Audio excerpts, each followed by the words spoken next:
The truth about many Donald Trump voters may surprise some. To others, it may make sense, especially if you pay close attention to the election and saw the problems with Hillary Clinton and why some voters, especially in the Rust Belt, would consider voting for Donald Trump. However, to the demise of the well-being of some very strong Hillary Clinton supporters, not all Donald Trump voters were racist or bigoted or have hatred in their heart. While Donald Trump may say many things that which bring about joy in the hearts of those who are hateful and bigoted, that doesn't mean everyone that voted for him shared his opinions or enjoyed when he spoke in such a way to fan the flames of hatred in America. The fact is, a lot of his voters, many of which I spoke to, as I am a journalist and I went out and spoke to some friends and asked about their opinions on the election and what they had to say and why they were feeling a certain way. Some of them even said, one in particular said that he was voting for Trump because he doesn't like Clinton and he doesn't feel that Donald Trump will do any of the crazy things, I'm almost quoting verbatim, that he said he would do.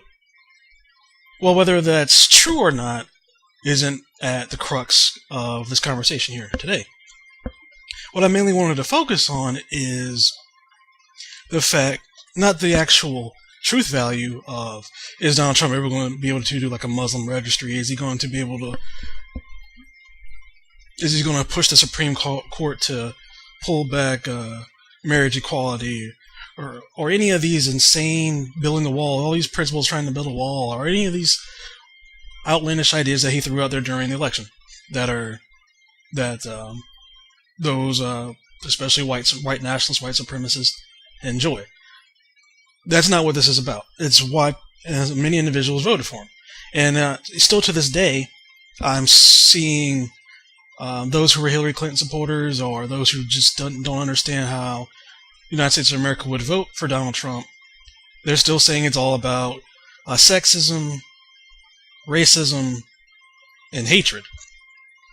And again, I'm not denying those played a role, because they definitely did.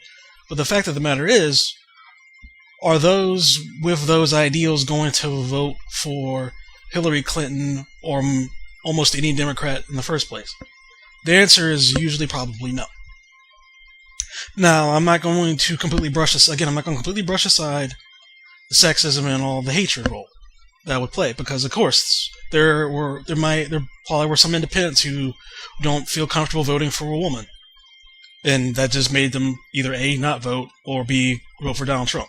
Yes, that exists, but is that going to be in wide-scale levels? No. Again, there's millions of people who voted for Barack Obama twice that did not come out and vote during this election. And of course, there are so many different issues that were at play. The vanishing middle class is one, and when Hillary Clinton is believed to favor what are seen as bad trade deals, NAFTA, and deals like that from the 90s that her husband put in place, and she's not exactly coming out against, and President Barack Obama of the same party, who is still polling over 50% favorability, if he's pushing the TPP, yes, that's going to upset a lot of people in the Rust Belt who lost their jobs in manufacturing, and that's why you saw Donald Trump able to make inroads in Pennsylvania, Michigan, Wisconsin, and areas like that. That's why he was able to outperform the polls. I've even seen individuals trying to promote that, oh, the polls can't be trusted, they were all wrong. Well, actually, when you look at a lot of the polls, they were actually within the margin of error. It's polls. What was one of the biggest things I took away from political science courses is that polls typically measure likely voters. They don't, which means you're likely to vote. Means you vote regularly. It doesn't. They don't usually pull. They don't usually measure unlikely voters because, again, those people aren't unlikely to vote. It also doesn't really measure enthusiasm. Hillary Clinton, if you watched any of her rallies, it's like there was no enthusiasm there. People didn't come out to see her. Again, she's basically winning the popular vote at this point by over 2 million votes over Donald Trump, but the enthusiasm still was not there. And that mattered in places like Michigan, Wisconsin, Pennsylvania. That mattered there. Mattered a great deal there. And that has to go to trade deals. A lot of that has to go to trade deals in those areas. When it comes back to issues of my friends, again, as journalists, I was just interested in what they had to say. There's just a lot of things they just don't like about Hillary Clinton. Benghazi didn't really come up much, and whenever Benghazi does come up much, I always go to that there were many, very many, like 7, 8, 9 investigations within Republican-held Congress that showed no wrongdoing of anyone in the Obama administration over Benghazi.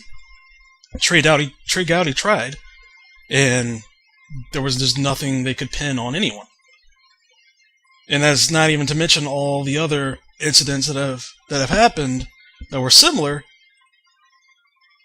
over the decades that never had this much attention from Congress and pointing blame and trying to say this is your fault, this is why this happened. That just hasn't happened before. This was definitely politicized. That didn't come up much, and when it did come up, I did point that out and try to correct that. A lot of things did come up were issues with corruption, issues with not trusting her, issues with her not being believable or likable. I mean, again, this is in contrast to Donald Trump, who also, when you point out the things what he says about his Hispanic individuals, Mexicans, and even more specifically, when you hear some of the things he said towards women and the whole comments about grabbing them their genitals and those type of issues, yes, he has those problems as well. But it still hurt Hillary Clinton in a way that a better campaign ran by her team would have been able to counter. To be honest with you, the campaign was just ran horribly. They assumed that they were going to win the presidency rather than trying to win.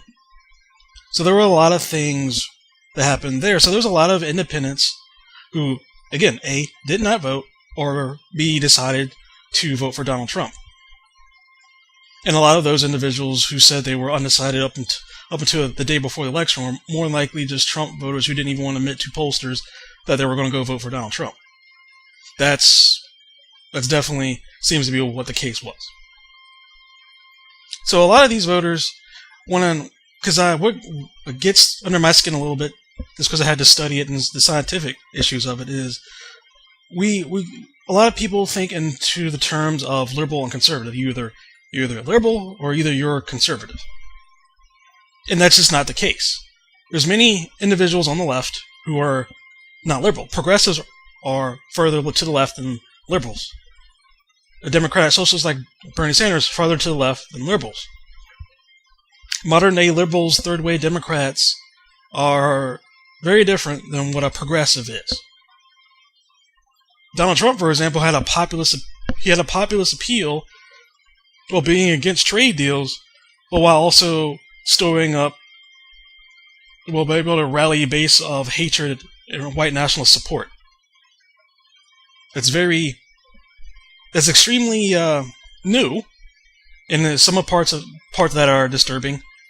It would be nice if we lived in a country where white nationalism wasn't seen as a quality by some. But when you look at it, there's so many more different political ideologies than just liberal and conservative. Even people who self-identify as liberal or conservative, and you start breaking down what they actually believe in, you find out that they're somewhere else on the ideological line. And there's a lot of different areas there.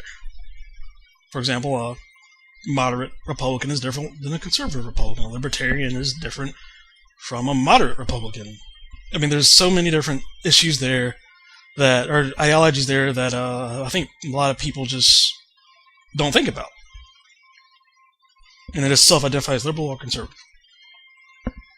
So when you talk to a lot of independents who are self-described independents or unaffiliated, you don't know where they lie. So The issues with the trade deals and possibly PPP being passed, and Hillary Clinton not coming out in support of that, that could have tipped a lot of people. The fact that many Americans are against the corruption in Washington. In a populist feel of the country right now, that's how Bernie Sanders had his rise. That could have also played a huge role in why the swing voters did not go to Hillary Clinton. She did not really reach out to those who were against corruption in Washington. She basically did not try.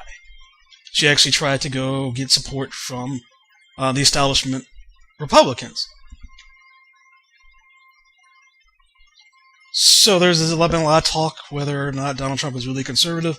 No, not really in all aspects, no. In some, yes.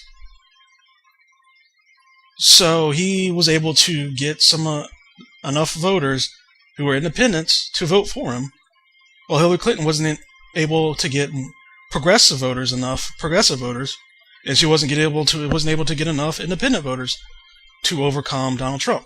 Of course, again, she won the popular vote by a huge margin, but she didn't win the Electoral College. And the rules that we have in place, first past the post system, that's why we have two major parties and why that's been a staple in the country, basically since its inception. So when you think about Donald Trump voters, are all of them racist and bigoted? Of course not. That's a ridiculous, absurd claim. And those who are saying that's the only reason why Hillary Clinton lost the election are ignoring why Bernie Sanders came close to defeating her, or ignoring the actual feel in the country. And especially if journalists are making these claims, other journalists making those claims just don't speak to people. That's really plain and simple. They do not go out there and speak to people. I've been saying that since the primaries. Like there's a different feel in the country right now that wants to get away from politics as usual. That's why Bernie Sanders almost defeated Hillary Clinton. That's why Donald Trump won the Electoral College and defeated Hillary Clinton. Both of those were seen as outside of the political establishment, because honestly, both of them are. And that's where this mistake came in, where some that were attacking Sanders were saying, oh, his supporters are just like Donald Trump supporters, and trying to equate that with those who are white nationalists or sexist. That's just wrong. This is not the case. And those making that argument are refusing to see the clear feelings and patterns of how Americans are feeling right now about politics. And that's just how it is about right now. Donald Trump voters, like there's some of course, when anyone says the things that he has said, I do have to question and ask questions as to why you voted for him despite all this. I mean, that's why I would like to interview a Donald Trump supporter or voter. Well, if you vote for someone you're showing support, you still may not support everything he says. So I will make that clarification, because there is a lot there that needs to be unpacked and thought about. And I'm sure a lot of it probably had to do with Hillary Clinton. But that's why I want to find out. I want to speak to Donald Trump supporters and voters and see why it is they did decide to vote for him. And that's just my take on everything that's going on, from people I've spoken to since the election, things I've read since the election that are just a little concerning. Because you would think that the strongest Hillary Clinton supporters and surrogates would understand what happened and why it happened, but it seems like they don't quite get it, and that's why it looks like Keith Ellison's going to be the next DNC chairman, and that's why progressives right now are fighting to take over the Democratic Party, because the old guard, the third way Democrats, seem to just not quite understand. The Republican Party still, even with a Donald Trump victory, is still looking to rebuild itself as well, because there's not going to be another Donald Trump probably in this image. So there's a lot that has to be done there. So the country is still in a turning point. And it will be very intriguing to see where it goes from here. and I will definitely be out there covering it. Again, thank you for listening, everyone, and here's the reminder to always stay smooth.